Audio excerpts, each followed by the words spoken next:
I'm Gary Schultens. I am the District Tech Integrationist at Webster City. I am Dane Marner. I am a tech coach and a music teacher and a digital learning teacher, and I work part-time in food service. About that last part. This is my first year as the tech, and we should really turn this on. So, I don't know, you guys can probably hear without it, but that's okay. This is my first year as a tech integrationist. It's our first year in Webster City to have the TLC grant. So I was the digital learning person previously, and I did a modular lab with 7th and 8th grade, and then I would come upstairs in the building and work with the 5th and 6th graders. Oh, I forget it's over here. Yeah, that'd be great. That'd be great. If you haven't done so already, you might want to go here, because when we go out in the hallway, we're not going to talk very long. This is more about you guys going out and just having fun with it. Sorry, learning. That's what it is. Yeah, you'll be like the kids. You don't even realize you're learning, and they just do it. So yeah, if you want to go there, and it's the web page I developed that the kids used.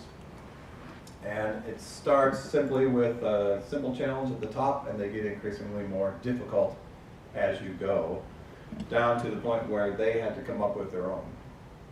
And that was always fun to see. We'll talk more about that in a little bit.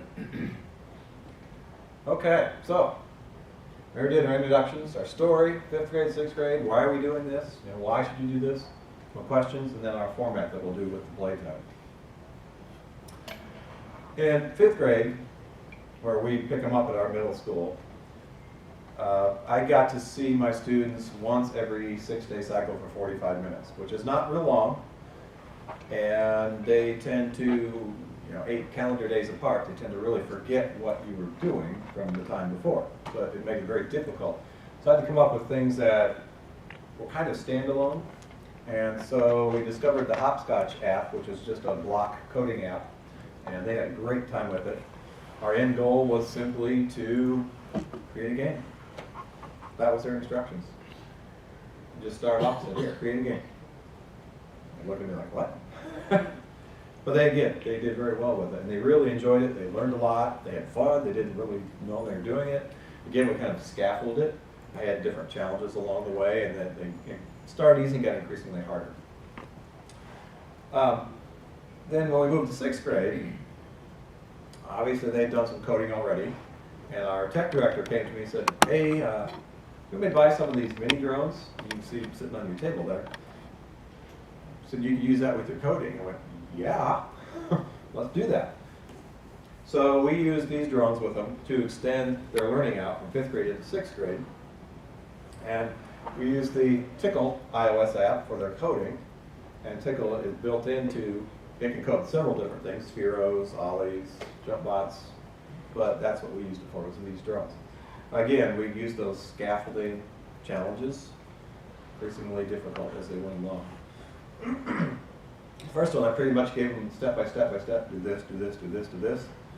And the way we had to work it, I usually have a para in my room. And so I would send the para out in the hallway. She was the flight director, usually, and let her run the kids when they ran the drones. And they just had to take turns. They'd come back in. We had 6 of them that were going at the same time. And I taught her how to take care of the batteries and all those kind of things. And then she would run that. I'd stay in the room and help the kids with the coding. And I said, you're going to stay seated, because they're really excited. Ooh, they're ready to run up and go out and just go. I mean, I literally had someone do that at first. I said, no, come back.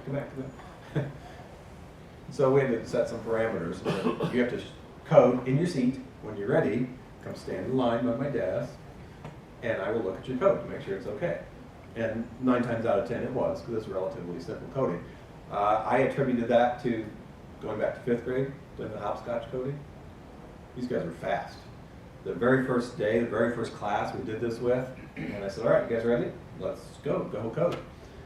I probably was 30 seconds before I had 6 of them lined up at my desk. And they're going, here we go, can you check my code? I'm ready to go fly. And so it went very quickly. It was not unusual to have 10 or 12 of them, which is half the class, standing there waiting for me to check their code. They were rolling. They wanted to get out there and they wanted to fly those things and check them out. Our final challenge that we set up was what I called the Hoops Challenge. You saw them as you walked in. I had seen a video on YouTube of this kid flying a little mini drone through these hoops. I thought, okay, that's a cool way to end it.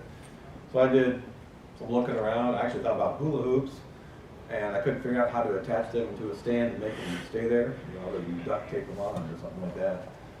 So I literally went to our local supply store one day, and I probably stood in the plumbing section for about 45 minutes and holding pieces up and putting this together. And 2 or 3 people came by, and I'm sure they thought it was crazy. Because I'm standing there with my hand, but nothing in it sometimes, just let's put together. But I got them all worked out, put them together, and they worked really, really well. The kids loved doing the Hoops Challenge. For the Hoops Challenge, we switched to Free Flight Mini. That's an iOS app also. Both these apps are free, by the way. And they got to just fly them free. And so we had to do a little training, of course, how to make that work. And feel free to download these if you want to. That was the most challenging part of it for them. They had the most fun with it, but also the most challenging.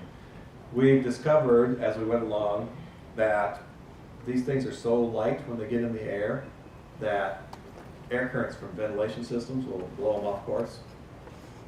We were just learning. Bumped one off the end of the Yeah. balcony here. It's a little terrifying. We were trying to see if we could fly them out over the balcony and come back, and as soon as Dane flew his out, right away the air current just pushed it right down. So they're very, very light. So we had to find places, we got creative of looking for places where there wasn't much air currents. And if a teacher is walking past a 6th grade class while somebody's trying to do this and then blows onto the very, like moves it way out of the way, you probably shouldn't do that. Yes. 3 or 4 times. Yeah. Obviously, when the kids are with me, yeah, all the 6th grade classes had their specials at that time, we call them. And so the 6th grade teachers had their prep time then. And so every once in a while they would come down the hallway that we were flying them in. And I can still remember one of them stepped out a door just at the same time some kid had one go zipping by. And she just kind of just went running right back into her door. So the kids thought that was great, of course. So yeah, it was a lot of fun. A lot of fun to do that. Excuse me. So why do this? You know, why use a little drone? Why have them have all this fun? Well, first, as you've heard, it's the natural flow. From our 5th grade to our 6th grade, it just works. Some of our little ones, you know, like 1st grade, 2nd grade, they do some simple coding stuff, you know, through code.org and Lightbot and all that stuff. And then we just try to progress it up as we go. We're trying to make a sequenced curriculum to make this all work, so that I get some kid that comes in 5th grade, says, all right, we're going to use Hopscotch, and get all excited, and they're going, well, we did this last year in 4th grade. I'm sure you've hit that sometimes with some of the things you've done. So we're trying to make it sequenced. So we want to create a natural flow. That's the first thing. Also wanted to ramp up the engagement levels. When we did the coding with Hopscotch, I would say 95% of the kids really liked it. But there's that 5% that are kind of going, eh. Which always surprised me. Like, really? You get to create your own game and you're still kind of, eh? So we want to try to find something that was a little bit different that might approach the rest of them. Every day we did this, the kids just thought they were having fun. I don't think they even realized they were actually learning. It was amazing. It was a lot of fun. Can I add something? Yes, please do. We've talked, especially these 2 days, but over the school year, about the difference between activity and engagement. Oh, this is really cool. Like, it's fun to fly these things, but it's the learning aspect that you see when they're not just doing an activity, but they're engaged. They're trying to figure out, okay, what can I do next? That's really the difference between activity and engagement, and that's what you see. What can I do next? We're going to talk about a little other things that we did in our school that allowed them to really explore, okay, I used coding in this aspect, how can I use it in another one? And that's really where the hook for me is it's not just kids flying drones around the school. It's them independently figuring out, okay, what can I do next? And it's very exciting. Yeah, it is. I think coding is really important. We have all have these devices, yet do we really know how they work, or can we change how they work? I always start off and ask the kids, how many of you got a really nice game on your video play game, whatever, that you wish it would do this, but it doesn't, but that's not how the game works, but you'd love to be able to make it do that, and of course they all raise their hand. said, so what if you knew how to code and you could actually change that? Of course, that gets the light bulbs going there, realize, I can change that? I said, yeah, you could if you knew how to code it. So it just starts getting him thinking about how these things actually work. The whole logical thinking thing comes in right there too. It's crazy. The other reason I wanted to teach him to code a little bit, at least get him thinking that way, the Bureau of Labor Statistics, they're predicting over the next 10 years, and by now it says by 2020 actually, this will be one of the fastest growing jobs out there, programming, coding, and they estimate there will be 1 million unfilled jobs in this position by 2020 because people don't train in that anymore. They just go use the device, they don't train how to make it work. Coding helps explain the world. You know, like I said, computing is involved in all our lives, communications, state education, social media, banking, security, shopping. We all use these things, right? Network computers all over the place. They run our thermostats, their lighting, our cars. We have our health records on them. We teach kids biology and math, and so that they understand eventually the world around them, how all this ties in together. So knowing the basics of how a computer communicates and how to engage with it, I think that's important. I mean, we're not going to give these up anytime soon, I'm pretty sure. It's a fad, yeah. Tell that to the kids when they have to have their school iPad back in at the end of the school year. That's a fad. So the skills that come with computer programming, they help kids develop new ways of thinking, and they actually foster problem-solving techniques that can have big repercussions in other areas. I've heard of schools, I'd like to do a lot of reading on this, I've heard of schools that actually have used coding to teach literacy, just the logical thinking of writing even. And I thought, well, that's really stretching it, but that's kind of cool. So yeah, it does really can be used, okay? It doesn't only teach them to solve problems, but to express themselves as they do it. Is there any one right way to code something? Not really, although programmers may say, yeah, there's the most efficient way, but not necessarily right. I had kids come up and say, will this work? And it wasn't the code that I had pictured in my head, but I had to go through it and I looked at it, yeah, that'll pretty much do the same thing. Okay, go fly. So it allows them to be more expressive themselves too. You want to jump in with what you're going to talk to? Yeah, you kind of see coding like this as the gateway drug to other logical processes. We were able, for 2 weeks in the summer, to this was the impetus, what the coding that we were doing in digital learning, to offer a 2-week-long STEM camp for our kiddos, where we took the rudimentary coding and really kind of blew it up. Have you guys heard of Makey Makeys? Very simple little circuit boards. Me and this 7th grader sat down and we drew on a piece of paper a keyboard and a drum kit on the other side, and then we programmed the Makey Makey to make the sound so we could both play together. I'm a music teacher, so I kind of think that's cool. But it was one of those things where, okay, what can we do next?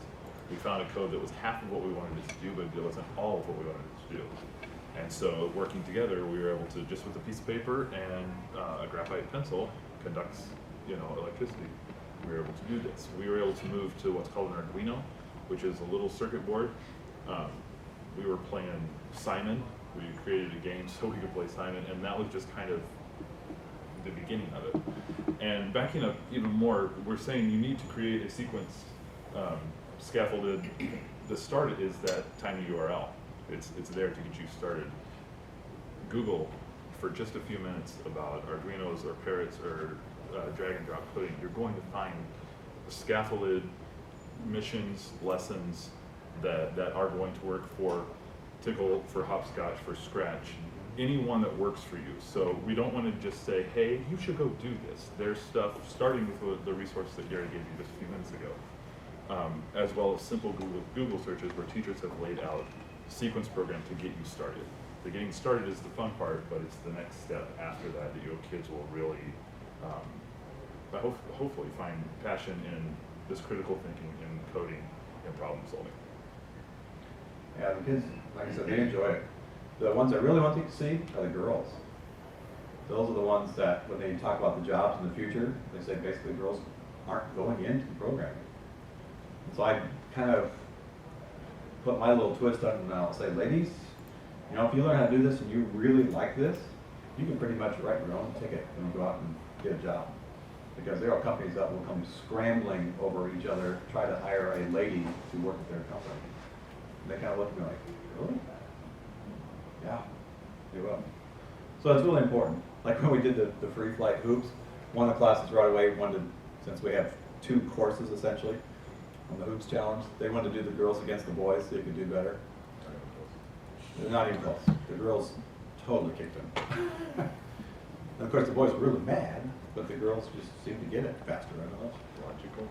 Logical thinking, yes. I have a question for you. Is this an entire course that you do, the drones, or is it a unit within the literacy course? It's a unit within. That's a very good question. We run trimesters, and because I only see them once every 8 days, or once every 6 days cycle, 8 calendar days, I only get to see them 10 times during a trimester. I only meet with them 30. We meet all year, but only 30 times all year. I try to emphasize that to the kids when we first start. So you realize in the first 3-4 weeks of school, by the end of September, you will have met more with your math teacher than you meet with me the entire year. And they're looking at, what? So yeah, this was our spring unit, basically.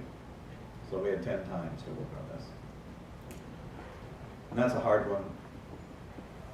When I first started in the course, it's a hard one to wrap your mind around. You get all trimester to do this. Sounds like a whole long time, but you have 10 class days. That's it. Do the entire thing, introduction, instruction, everything. So it goes by very quickly, very, very quickly. Do you guys have questions? We don't want to talk here forever. I don't want to talk here forever. Yeah, we don't want to play. Learn. Sorry, learn. Okay, you want to plug that one in? Quickly so you can unplug your computer. While you're doing that, I'm going to show them real quick. This is the blue one we have. This is the original one that the IT guys bought. Plug so it shows on the screen. Oh, it won't go. Never mind. Forgot. Different adapter. We won't do that. So they come like this. You can fly them without these wheels on. This is a Parrot. Parrot is the company. Rolling spider mini drone. And they are very small. This is the battery. It takes about 2 hours to charge, so it's relatively quick. The problem is, it's so small, it only lasts about 8 minutes. And so I'm sure while we're out there learning, we'll probably have to swap out batteries as we go. So we bought extra batteries, and we have a USB hub that we charge them all in as we go. You snap it in, and this always kind of freaked the kids out because they have these little faces on them. The eyes glow, and once they turn yellow, that means it's ready to go. Okay. These are about $100-ish, depending on how many you buy, and actually we found out depending on which color you buy. The white ones were the cheap ones, so that's the ones we bought.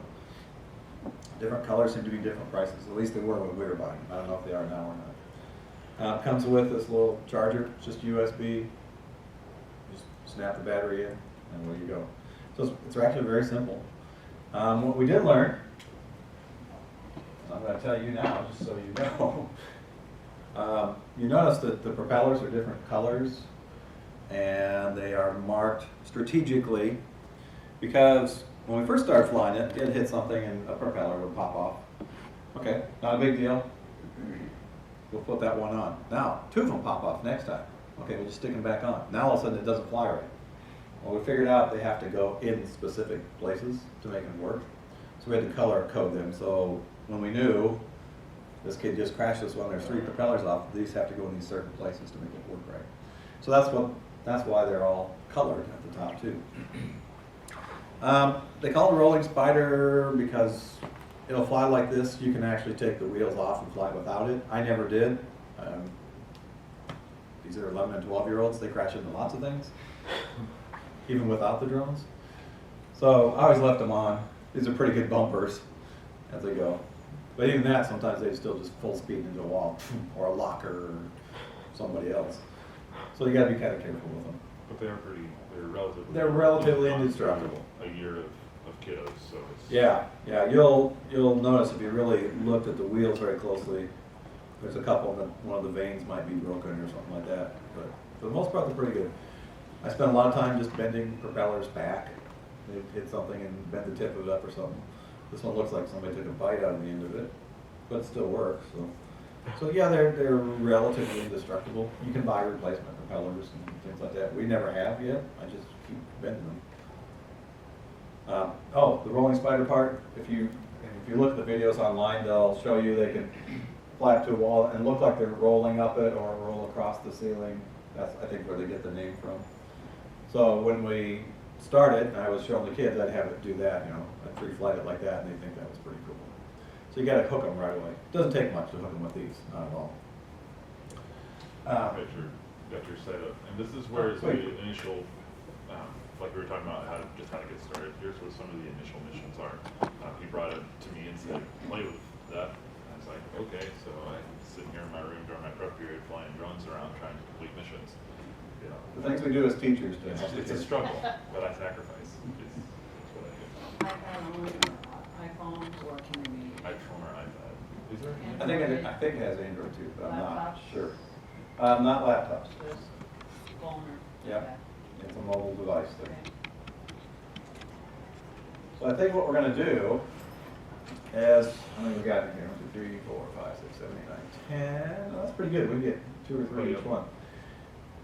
What we're gonna try is right outside this door, if you want to do the beginning coding, like challenge 1 or challenge 2, if you're not real confident yet, we're gonna put you out here. If you kind of mess with it or you feel like, oh yeah, I got this, and you want to jump into like challenge 4 maybe, or challenge 3, we're going to put you outside this door. And if you want to do the free flight, we're going to put you out by the hoops out here. This is crazy that I can't show you this. We'll do it this way. All right, I'm just going to hold it up. On free flight, there's just 2 controls. It's really simple. This one on the left makes it fly up and down. You just take the dot and you just push it up, pull it down. And that's the control. Turn left and right. Okay, that's the left-hand side. Right-hand side is actual moving, going. So if you go up, it goes forward. If you go down, it goes backwards. These don't turn left and right, they just kind of drift left and right. It's still facing the direction, it's just moving sideways, that's all. So we'll have to get them connected for you out there, but you'll just take off, it'll be down here at the bottom, and then you just work your controls simply after that. Okay, So, we got some iPads, we got some phones out here. I got a couple more screens with some challenges on it. And I'll be over at free flight if you want to, whatever you decide to Yep, do. I'll work with the coding people. Grab a pair and off we go. Yeah. If you look at the battery on it, I'll have to stick it in there. But there's like a little triangle that goes on the top of it, and you just slide that in to the back. It's pretty simple. So grab a drone. Let's go out and play. Learn. I keep using the wrong word. Come on out. Come on out.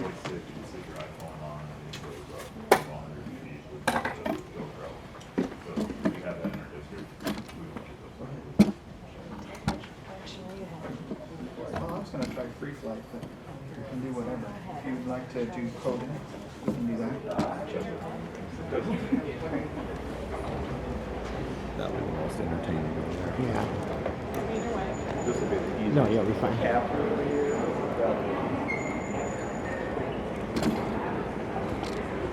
You need to be in. All right, we're gonna put you right here then. Right there.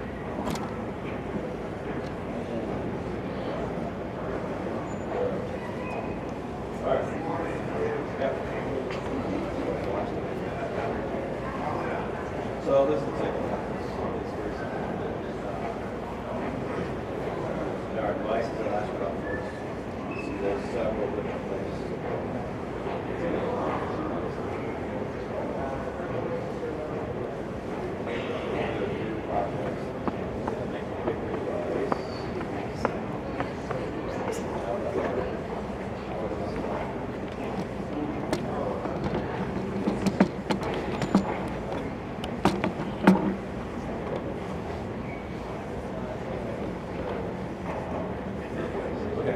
gonna look for this drone.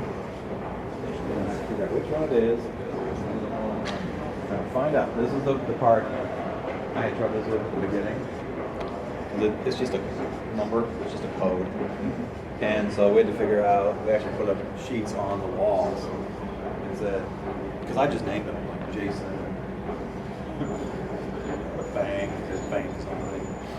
And they tried to rename them, but somehow it wouldn't take. They could rename the blue one, but I couldn't rename the rest of them. So I said to the kids, okay, you gotta find these. Well, at first they would just turn one on and I'd be holding it and all of a sudden spark would go. But then the break would get sometimes those. I don't know, try this and see what happens. So it's basic programming blocks, kind of like Sphere Hour. Yep, exactly. Okay. It is. It really is. Then you can see, what is that program? Scratch. Scratch or Hour of Code. Hour of Code, yeah. All of them kind of work the same way, yeah. Let's do it.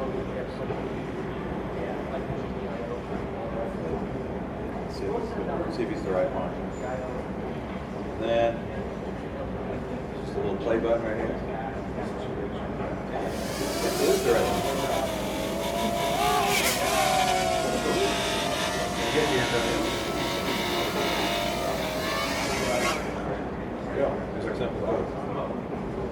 We'll take those off. You want to leave the orange ones when it's starting to play.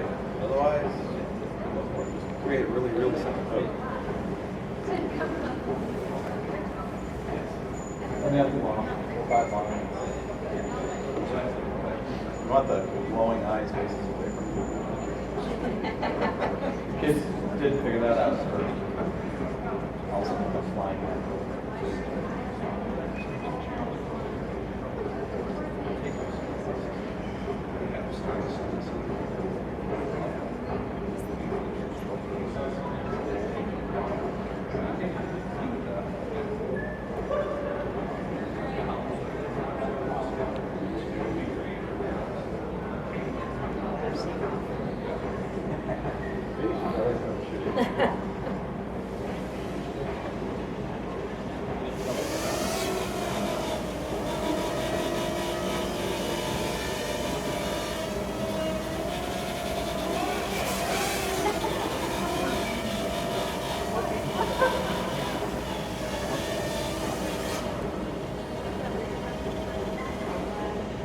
That's kind of nice because you can see it color-wise light up and go through the code, so the kids can kind of tell, okay, this is where what that one did.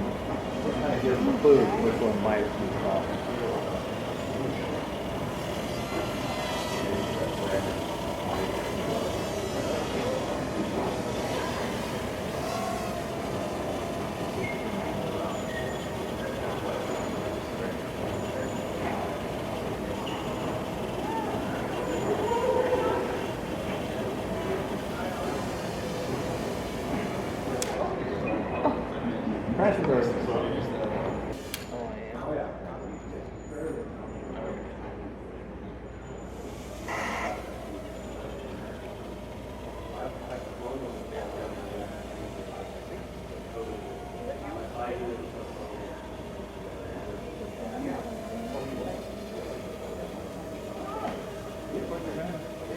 It should only be one, because once it's